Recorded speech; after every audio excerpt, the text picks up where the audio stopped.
Hello, once again, I'm Dr. Vibha Khanna, and today we will be talking about the membrane transport proteins. The cell membrane that is responsible for the compartmentalization of the entire living world. It is made up of two major components. One is the lipids, the bilayer of lipids, and the other is the proteins. And this together we know is the fluid mosaic model or the Singer-Nicholson model. So the varied functions of the membrane, they are to a very large part because of the various proteins present within this lipid bilayer, either in the form of intrinsic proteins or in the form of extrinsic proteins. So today we are going to talk about a particular category of these proteins, the membrane proteins, which are responsible for the transportation of various molecules and ions across this membrane. So before we talk about the different types of proteins, let us have a quick view of the various transport mechanisms across the plasma membrane. This transportation across the plasma membrane can be broadly classified into two types. One is non-specific permeation and the other is specific transportation. This non-specific permeation may be through the hydrophobic domains of the membrane, like various small and medium-sized and large lipophilic molecules. They directly pass through this membrane, or it may be through the water-filled pores. Then these water-filled pores, they may be either permanently open or there may be certain type of stimulus that may open these water-filled pores. Then the third category of non-specific permeation is through true pores in the lipid bilayer.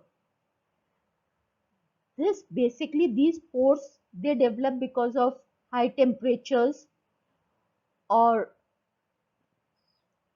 through electroporation when we generate some pores. So these pores, they permit the passage of various substances.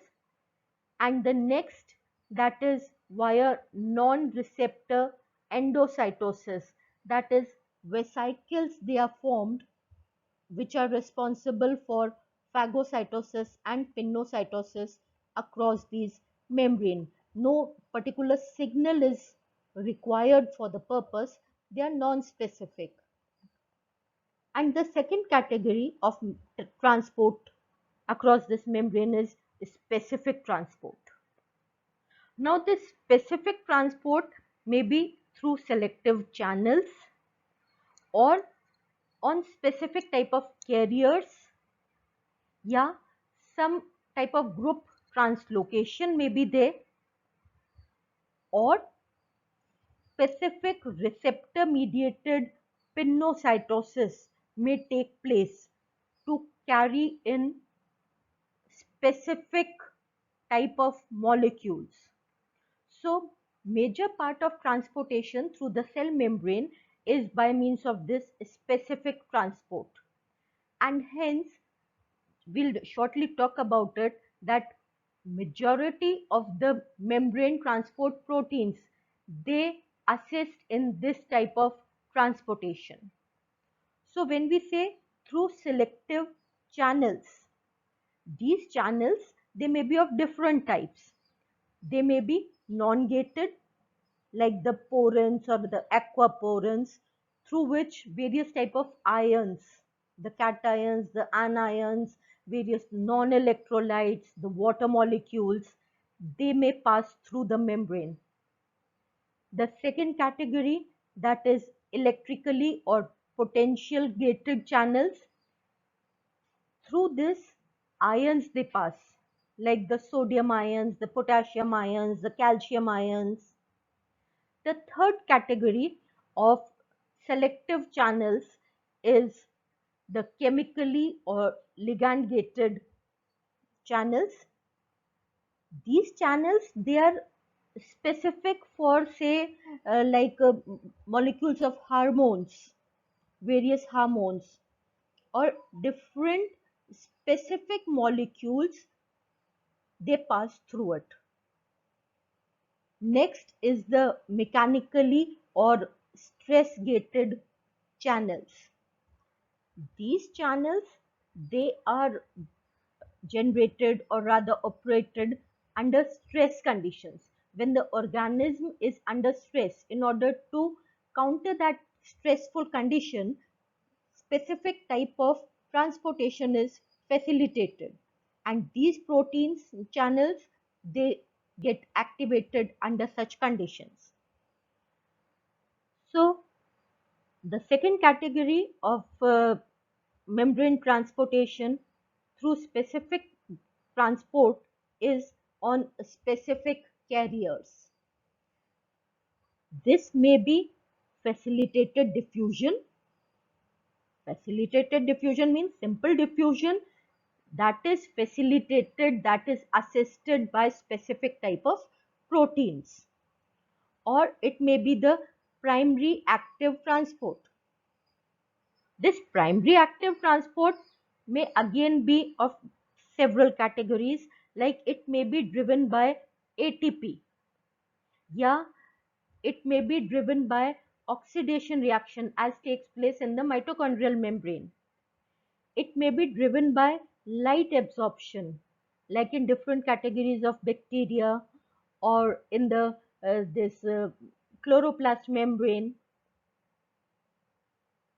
Next is the transport of molecules that is mediated, you're driven by methyl transfer. That is this transfer of a particular group, that is the methyl group, and that facilitates transfer.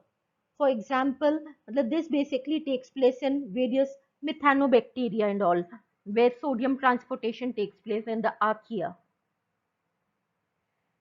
The third category of specific carrier transportation is the secondary active transport. This secondary active transport means in this case it is active like in primary active transport, but the energy is not directly provided by any ATP or oxidation or reaction or any such source. In secondary active transportation, one type of transportation is responsible for the generation of the energy, and because of the energy, you're using the energy thus generated, another molecule, another ion is transported across the membrane. So this secondary active transport may be of three types. First type is the symport. Symport is that because of the using, say, proton channel, some other ions, they are also transported along with it.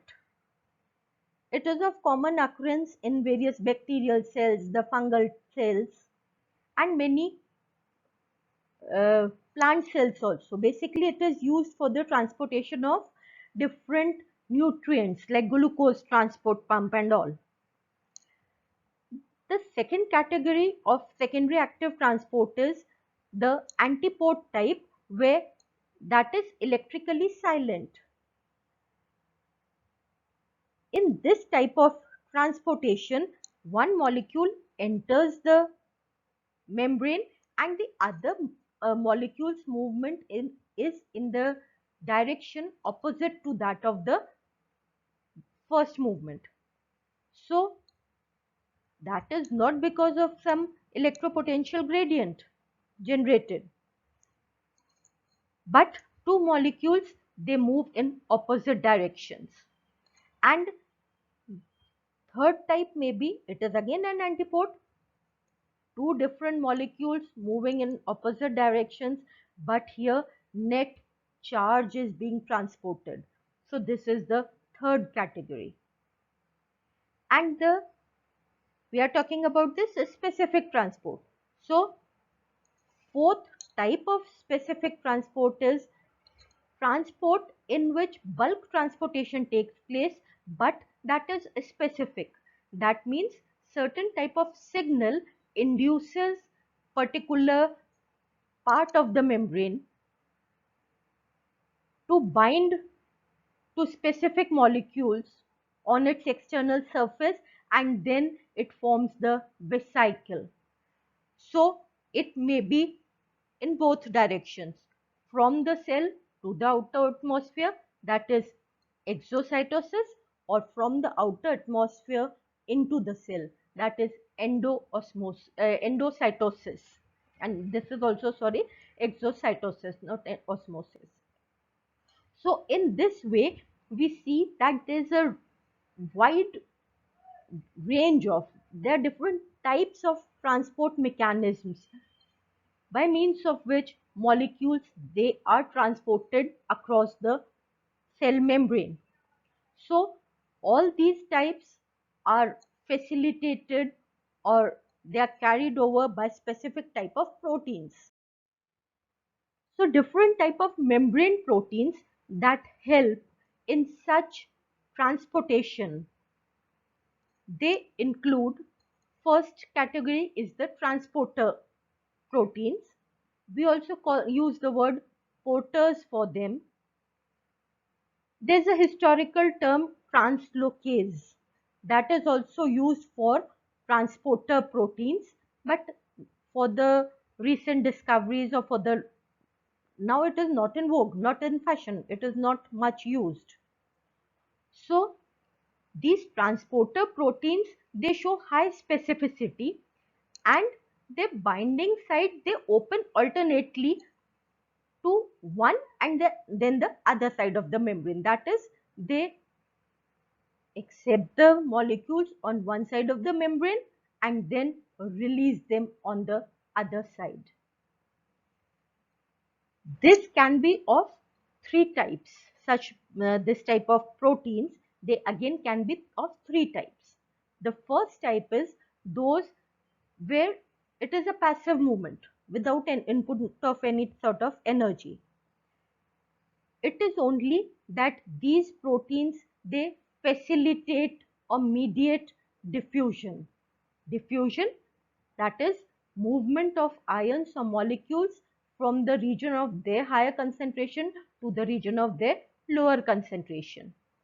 And that is assisted by the presence of different integral proteins, intrinsic proteins present in the cell membrane.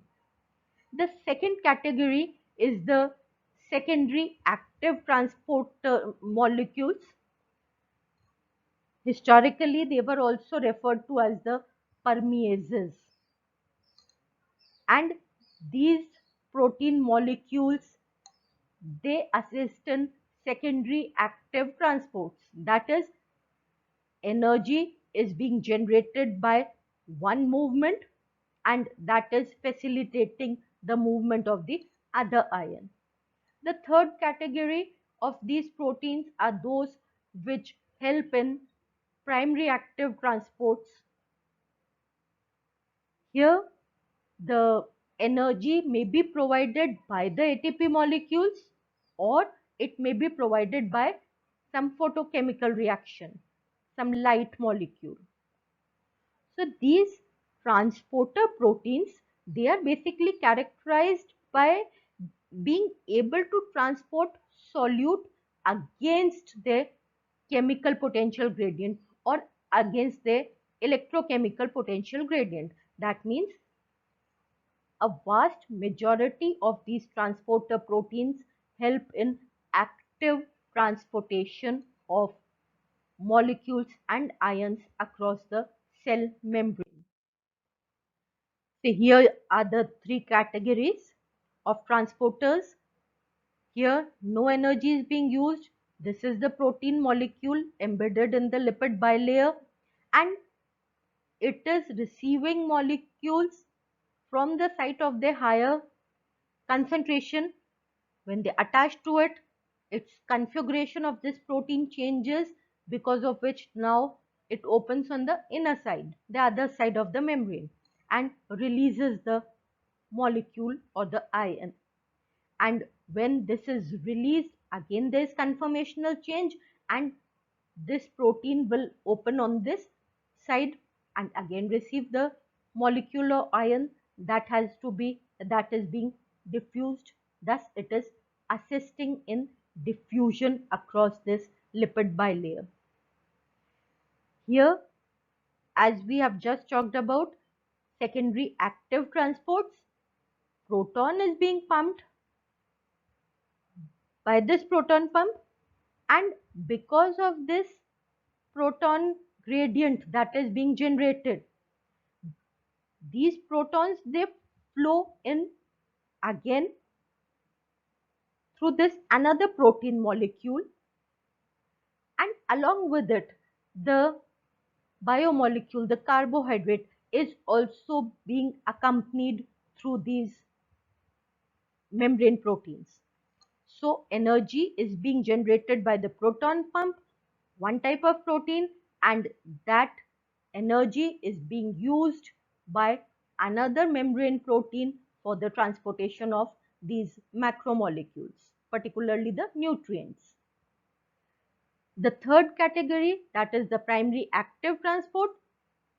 This is the integral membrane protein, the transporter protein, and it directly uses the energy either from ATP or from some photochemical reaction, and is responsible for movement of different molecules through it. Now these transporter molecules, they may be again of three types depending on the direction in which they carry the different ions or the molecules. Antiporter transporters, which move two chemical species and sometimes even more, three, in opposite directions across the membrane. So they are basically ionic in nature, that is, they carry different types of ions across the membrane in opposite direction. Co-porters, the co-transporters, they may be of two types. One may be the symporter. Symporter transporter proteins, they move two chemical species in the same direction, and one of them is ionic and other is driven by its electrochemical potential gradient, like we saw in the previous slide, that protons, they are facilitating the movement of nutrient molecules. So both the molecules, they are moving inside, but one is providing the energy and the other molecule is being transported. That is symporter, two molecules in the same direction. Uniporter transporter molecules, they are those proteins which mediate the movement of only single chemical species across the membrane. They may use ATP or some other form of light energy and all, they may use, but movement is in one direction. So here is the chemical species that is moving only in one direction, that is uniport. Two different chemical species moving in the same direction, this type of co-transport is the symport. Two different chemical species, one moving in this direction and other in this direction, that is both moving in opposite directions, that is antiport. Now apart from these, there are certain again intrinsic membrane proteins which provide pores. These pores, they may be non-specific passage of solute and their size, it varies. Non-specific means they are not only sodium will pass through it, or only galactose will pass through it, or lactose will pass through it. No, any molecule whose sizes of the range will pass through those pores, and hence these pores, they are the no, they provide the non-specific passage of various molecules. Then we have already talked about this facilitator when we were talking about the facilitated diffusion. This type of transporter molecules, they assist in diffusion across the membrane. That means here specific molecules moving from the higher concentration through the to the lower concentration through channels, open channels, which are which help them, which assist them in the diffusion specific. If these molecules, they are being assisted to move inside the cell in the inward direction, they are known as importers. And those protein transporters which help in the movement of these molecules in the outward direction, they are the exporter protein molecules. So here they are the intrinsic proteins traversing the entire bilayer of lipids, and they are helping these, facilitating these different molecules, the macromolecules, to pass through it. Basically what happens is, it is the arrangement of amino acids on the internal lining of these proteins which provide for passage and help either specific molecules, or they provide open passage. Like for in case ion channels, if the internal lining is of negatively charged amino acids, the positive ions, the cations will pass through it, and vice versa. Or if they are large enough, then solutes will pass through it, the water, that is the solvent, and dissolved in that solvent, there's open movement of various molecules which are of the range of this pore size. Now these membrane transport proteins, there's a wide variety of these membrane transport proteins, a wide range of membrane transport proteins in the living world, because it is because of them that the cell membranes, the entire living world, we say it is surrounded and protected by the semi-permeable membrane. So the characteristic feature, that is the semi-permeability, is conferred upon to these membranes by these specific proteins. So there's a specific system of classification how to name this wide range of proteins. So the Transport Commission or the Transport Protein Panel, they have proposed a system of classification for naming or classifying these transport proteins, that is the TC system. And according to this system, it uses 5 digits. The first digit, which is a number, it designates the class. The second digit, which is a letter, it designates the subclass. And both this class and the subclass, it is on the basis of the mechanism of translocation and the source of energy that is required for the translocation across the membrane. The third digit of this classification system, which again is a number, it specifies the transporter family, to which family does this particular protein belongs to. And then these families, they are subdivided into subfamilies, and the fourth digit, it signifies, yeah, it represents this subfamily.